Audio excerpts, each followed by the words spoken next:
Lard. For years, it's been the bad boy of British baking. Where is it made from? Pig fat. Got connotations of lard being something old-fashioned.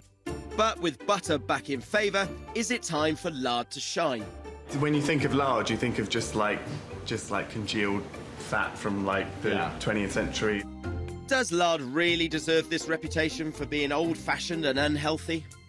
I'm off to find a secret tea room, and it is so secret, in fact. I found out it's actually above one of my most favourite pubs in the whole world, here. Back in the 1940s, it was seen as an important part of the nation's diet. So, what went wrong? In the right place. Claire, Matt, it's like stepping back in time. #1 lard fan Claire Miller is a champion for the nutritional value of a 1940s diet. Claire, you love lard, don't you? I love lard. But yes, you really do. But the Great British public seem to have kind of fallen out of love with it. Can you change our minds? I think I can. Right, come on then, let's have a look. To lure us into liking lard, we're having a bake-off. We are going to make Lord Walton pie, which was a wartime favourite, making use of our seasonal vegetables and our fat ration and putting together this lovely pie. Claire's topping her pie with a pastry made using lard. I'll be using butter. Oh no, we've forgotten the pennies, Matt. Look. Do we need pennies? You need to put one of these on. Oh, good. Get into character. What a shame we forgot the pennies. Are you kidding me? This is like one of those. It's your colour. Granny Tebbutt. How in what world is this ever a good idea? This world. Oh, I'm glad you're all having a laugh. Right, let's get back onto this. During the Second World War, lard was one of the UK's most popular cooking fats and was often spread on bread when butter was in short supply. OK, so the benefits of lard. First of all, high smoke point, 190 degrees or so. Yep. So that's the point at which the fat starts to burn. So you end up getting this lovely flaky short crust pastry, really airy, and lard is half the price. So that's another good reason to go for it. OK. I like the price, however, I'm keeping in mind it has around 20% more calories than butter. Now, what about the taste? Half an hour in Claire's oven should do it. There's a huge difference.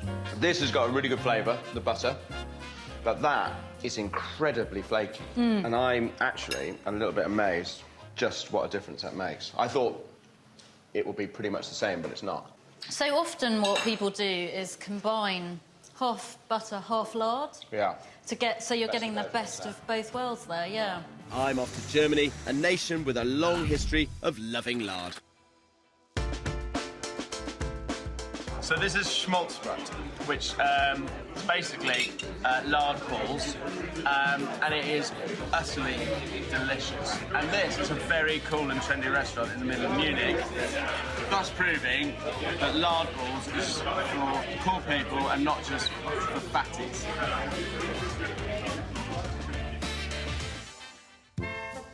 After our night out, we're heading 65 miles east of Munich to meet organic farmer George Stauler. George? Matt. Yes. Good to meet you. Nice wheels. I'm here to see a man about a pig. Is that you?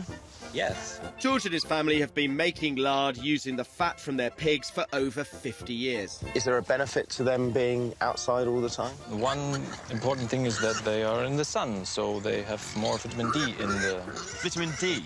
Yes. Really? And how does that come into play with lard? It's stored in the fats.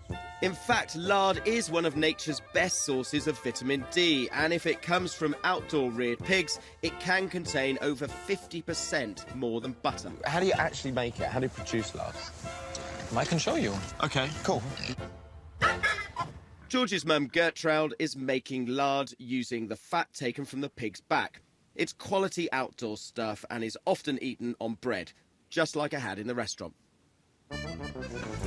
The machine makes small pieces of it that you can It can melt quickly.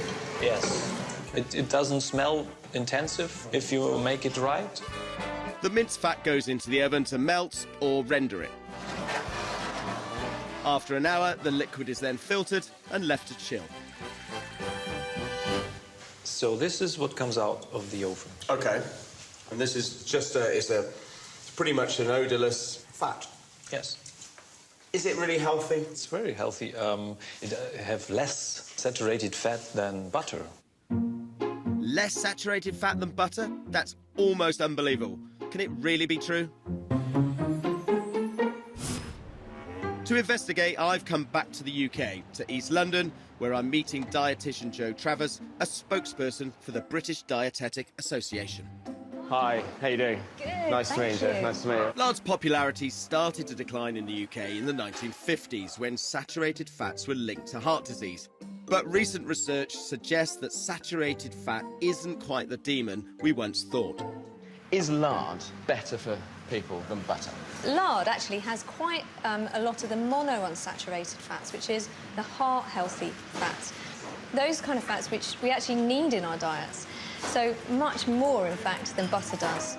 Scientists have discovered that monounsaturated or good fats, such as those in lard, can actually help lower cholesterol. But the commercially produced lards that you often get in the supermarket, their fat profiles are quite different. So before you load up with lard, check the label. If it says hydrogenated, you might want to steer clear, as this can be high in bad trans fats.